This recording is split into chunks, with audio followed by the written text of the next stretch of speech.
It's a late night. Unassuming. Quiet. The Walton Files blares on your bedroom TV, filling the void of darkness around you. It's peaceful, comfortable even. You scroll through Reddit, searching for something to pass the time. Before, out of nowhere,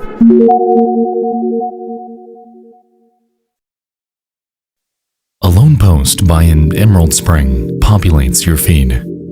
They're searching for something, some sort of lost documentary called The Real Blair Witch. There seems to be so little information about this documentary out there and absolutely nowhere to watch it. I recall it being on TV, and there's one or two references to it out there. It has nothing to do with the Blair Witch Project and is more of a true crime documentary. I'd love to see it again, and it's frustrated me for years now not being able to track it down. It must be out there in some archive somewhere, but I'm guessing its lack of availability kind of makes it lost. At first glance, this seems relatively unassuming. Yet another lost media mystery with hardly a lead to go on. Yet the name, The Real Blair Witch, shrouds it in this weird tinge of dread. I don't know what it is, but something about the way this is framed, the lack of information, something about this has sparked something. Within their post, Emerald Spring provides a link to its IMDb page, revealing that there's hardly anything to go off of. The page is barren. Just one review, a release year, and director. The only tangible bit of info here is the plot summary. A group of teens from Flint, Michigan film themselves kidnapping and terrorizing a new acquaintance before taking her out to the woods and dumping her in a shallow grave. They then taunt their terrified and blindfolded victim, asking if she had any last requests before they cut her throat. But was the kidnap real or just a game? What's revealed is an extraordinary and disturbing record of a night when something went terribly, terribly wrong. Well, now you've got my attention.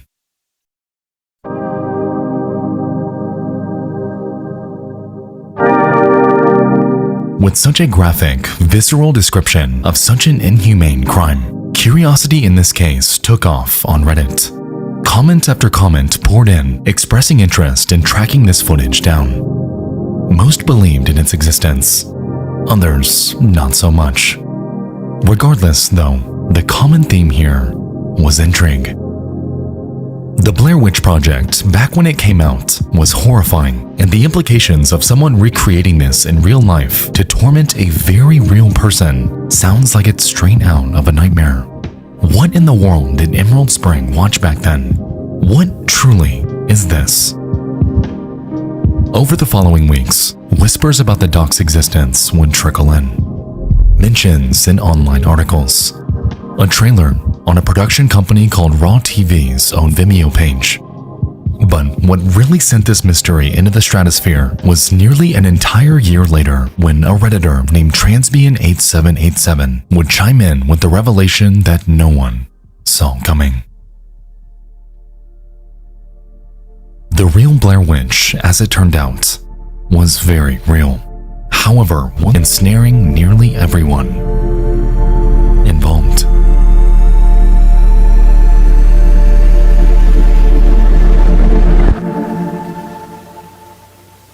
Ladies and gentlemen, in the event of an emergency, please walk to the nearest exit. Thank you.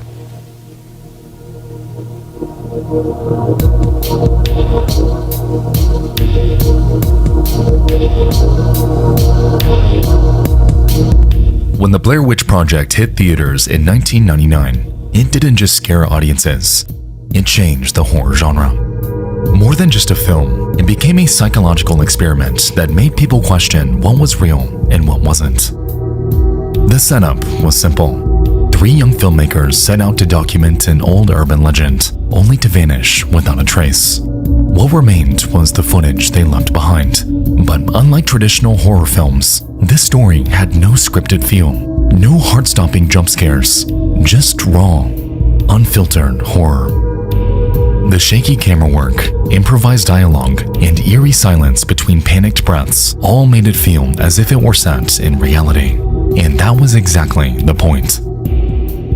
The movie, as you'd expect, became an overnight sensation, shattering records and opening the door to a completely fresh, realistic, and raw form of terror.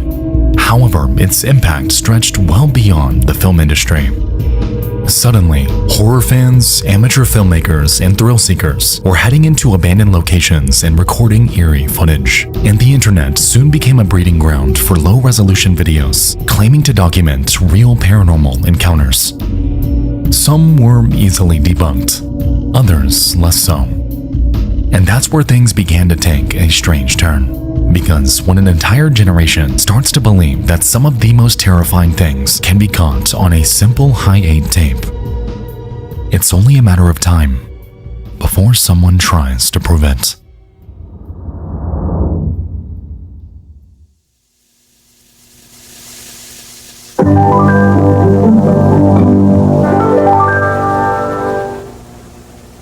Alright guys, before we continue, I'd like to tell you about tonight's video sponsor, NordVPN. Alright, so lately I've been traveling quite a bit for my ghost hunting channel, Nick and Ryan, and with this, I've been using public Wi-Fi considerably. You might not know this, but that free Wi-Fi that airports and coffee shops offer, did you know that literally anyone can intercept any data that you send through it?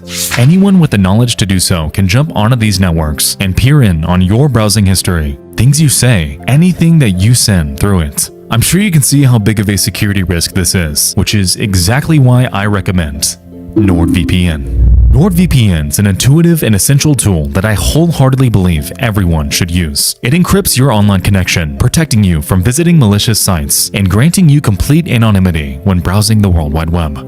All it takes is one single click and you can pretend to be anywhere in the world, granting you peace of mind the next time you find yourself browsing while out and about. When you use my link, you'll get a huge discount on a 2-year plan plus 4 additional bonus months. Get it at nordvpn.com/nexpo. It's risk-free with Nord's 30-day money-back guarantee, and it's the best deal on the internet. Get it at nordvpn.com/nexpo or click the link in the description below. Thank you so much to Nord for sponsoring tonight's video. Now let's get back to it.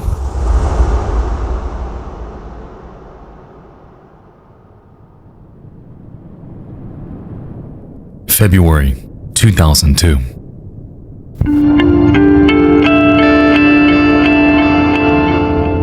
It's a frigid night in the town of Flint, Michigan, and a 19-year-old named Danielle Taylor crosses paths with a 20-year-old Travis Peya, a community college student with big dreams of making horror films. Peya shared a house with a man named John Cockrell, another student and self-proclaimed horror fanatic. Their house, it was the spot, per se, the hangout for their tight-knit circle, which included a James Carwile, Christina Lum, and Derek Faxlinger. At first, everything seemed mundane within their friend group.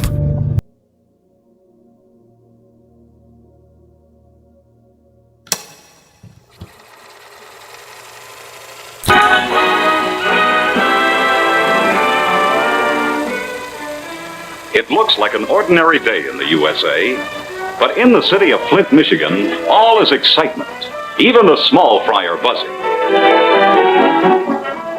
And the older boys and girls are let out of school. Oh, this is a day. The whole town's a bustle. Yes, sirree, there's going to be a parade, too. And what's a parade without festive bunting and gala decorations? When the automotive industry backed away, it left a void of broken dreams. Families with shattered aspirations. It's depressing that something like this can actually happen to those who had no hand in the matter at all. Like we established, the Blair Witch Project shattered the world, sending audiences into a frenzy and inspiring loads of those with nothing but a camera to create something horrifying of their very own.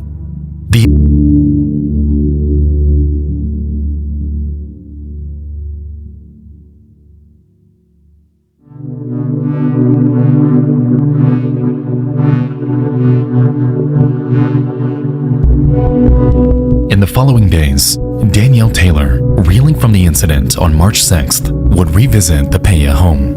It was done on invitation, a night for all of them to rewatch their masterpiece. Yet for Danielle, she had other plans. Set out to report the entire group to law enforcement.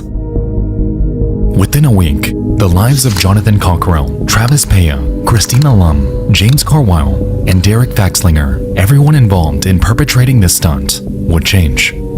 Danielle Taylor maintained that she had no idea about any of this. To report for her wouldn't be unanimous, as once testimonies came out and the footage was given a second look, cracks in the facade began to show. Danielle, at numerous points throughout the footage, does things that make no sense. She scratches her nose. She inquires on if the rope is tight enough. In just minutes, a Lapeer County prosecutor named Brian Concha spoke to the media on Danielle's behalf, maintaining his belief that she did not know that any of it was staged until the end. The prank was intended by the participants, but the last party, the victim, was not in on it. Conversely, attorneys representing the accused said the tape shows that Danielle, in fact, did know that it was a movie, citing the fact that she never begged the group not to kill her, appeared to smile after the gig was up, and had not once told them to stop.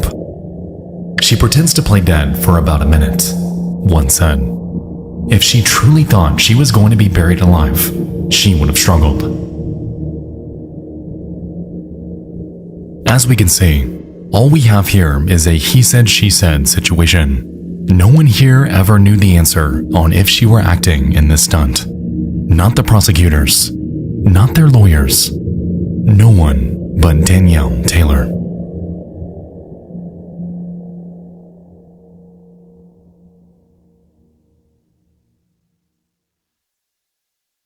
In the midst of an intense legal battle, Christina Lum had turned on her group of friends, accepting a plea bargain on a reduced charge of attempted felonious assault, and received a suspended 6-month sentence pending the completion of probation. Derek Faxlinger was ordered to pay a $200 fine.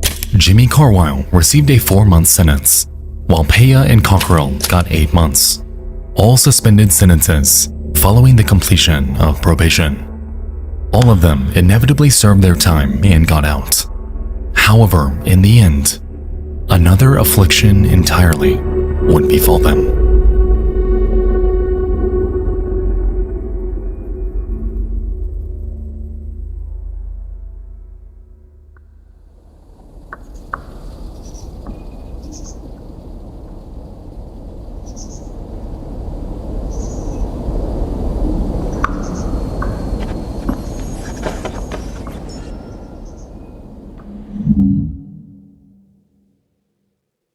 Travis Paya, the group's ringleader, passed away on Tuesday, April 18th, 2006. Derek Faxlinger passed away on Monday, February 12th, 2007. And Jonathan Cockrell lost his life on Wednesday, February 19th of 2014. All of them were less than 35 years old. Almost like a curse, 3 of the 4 men involved in the Real Blair Witch incident had died before their lives could even get off the ground, and any information surrounding them, barren. All that seemed to exist was hearsay, notably on the website My Death Space, in which Travis Paya's cause of death was speculated to have been caused by drug use. Furthermore, mentions of Derek Faxlinger come up in reference to an MLive article, which states that he passed away from an epileptic seizure and had his organs donated to those in need. Even still, though, however, an entire year after the original Reddit post was made, a user named Beef Brothel emerged out of seemingly nowhere, shedding light on the deaths of their supposed friends. Derek, John, and Trav have all passed away. Derek had a seizure in the shower and sadly passed from that. His organs were donated and saved quite a few people. He was an extremely kind person and gave great hugs. Travis had a terrible tooth infection, and I'm not sure if that was the cause, but it was a contributing factor in his death. John was depressed, I can't deny that. His mother died and they were quite close, so his partying ramped up during the period after her passing. Another friend was with him that night. They were celebrating his new apartment, and it was simply an accidental overdose. He was one of my best friends, and I'm still angry at him for being so careless, especially because things were moving in such a positive direction for him. None of their deaths were because of the pressure of the case. Jim and I still talk occasionally, but he moved to another state and lives a private life. He's a good man, and I think he was affected the most by this situation. The girl apologized to them after the fact and insisted that she never wanted any of this to happen. She was known to our graduating class as a notorious exaggerator before any of this ever happened, so there's that. Plus, she was young and was being told by a lot of authority figures that she had to go along with this prosecution. She claimed after the fact that she believed taking the video from the house would prove that it was just a joke and everyone would just get off the hook. She didn't realize that John was pausing the recording between shots. Part of me thinks she initially enjoyed the initial attention, but it spiraled way out of control. If I didn't know, these guys participated in these types of pranks on all of our friends weekly, made a dozen backyard horror films with them, spent all of my free time with them for years. I would think they were psychos too. That's just not the case. Jackass and Blair Witch were huge at this time, so it was kind of a mashup of the two genres to them. We all knew that if you went to Rancho, you could get pranked. It's just how things were. They did almost the exact thing to another friend a week or two before, and she was the one who suggested that they film it next time. Unfortunate. This was a devastating time for our group of friends, their families, and their loved ones. Visiting them in jail was bonkers. I'll never forget how sad they all looked and how many people came to see them. Everyone knew that they did not do this maliciously, except the prosecutor, and he was a real asshole. Long story short, it was a prank, and everyone except the law knew that.